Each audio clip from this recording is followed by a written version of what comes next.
मलाकी का ग्रंथ अध्याय 3। प्रभु ईश्वर यह कहता है, देखो मैं अपना दूत भेजूंगा जिससे वह मेरे लिए मार्ग तैयार करे।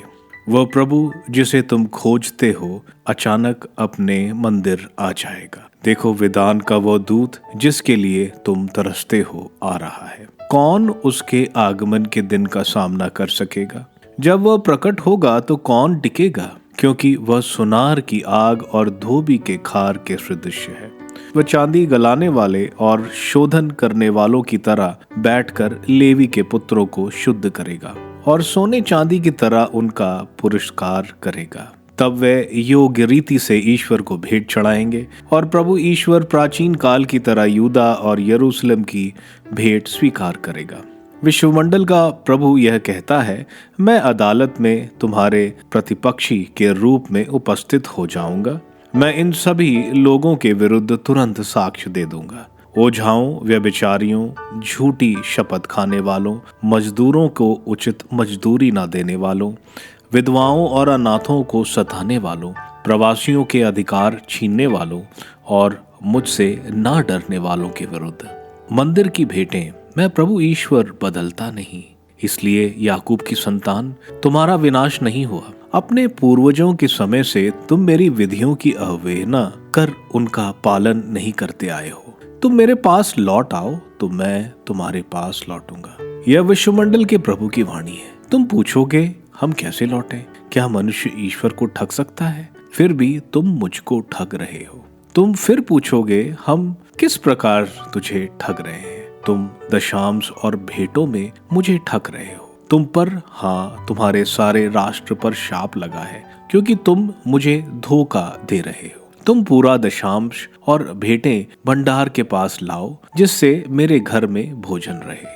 विश्वमंडल का प्रभु यह कहता है, इससे मुझे परख लो। मैं अपने बादलों को आज्ञा दूंगा और तुम पर भरपूर वर्षा का आशीष प्रदान करूंगा। मैं तुम्हारे लिए टिड्डियां की भी कड़ी आज्ञा दूंगा कि वे तुम्हारी भूमि की उपज नष्ट ना करें, जिससे दाखबारियों की दाखलताएं अच्छे फल देते रहे। विश्वमंडल का प्रभु यह कहता है, सभी राष्ट्र तुमको धन्य कहेगा, क्योंकि तुम्हारा देश एक मनोहर देश होगा। धर्मियों की प्रतिष्ठा। प्रभु कहता है, तुम लोगों ने मेरे विषय में कठोर शब्द कहे हैं, फिर भी तुम पूछते हो, हमने आपस में तेरे विरुद्ध क्या कहा है? तुम लोगों ने ये कहा, ईश्वर की सेवा करना व्यर्थ है, उसकी आज्ञाओं का पालन करने से और विश्वमंडल के प्रभु के लिए टाट के कपड़े पहनने से हमें क्या लाभ? हम तो घमंडियों को धन्य समझते हैं। जो बुराई करते हैं वे फलते फूलते हैं, और जो ईश्वर की परीक्षा लेते हैं उन्हें कोई हानि नहीं होती। तब प्रभु भक्तों ने आपस में बातें की। प्रभु ने ध्यान देकर उनकी बातचीत सुनी और उसके सामने प्रभु भक्तों और उसके नाम पर श्रद्धा रखने वालों के विषय में एक स्मरिका लिखी गई। विश्वमंडल का प्रभु कहता है, जो दिन मैंने निश्चित किया उस दिन वे मेरे अपने होंगे, और जिस तरह कोई अपनी सेवा करने वाले पुत्र पर दया करता है, उसी तरह मैं भी उन पर दया करूंगा।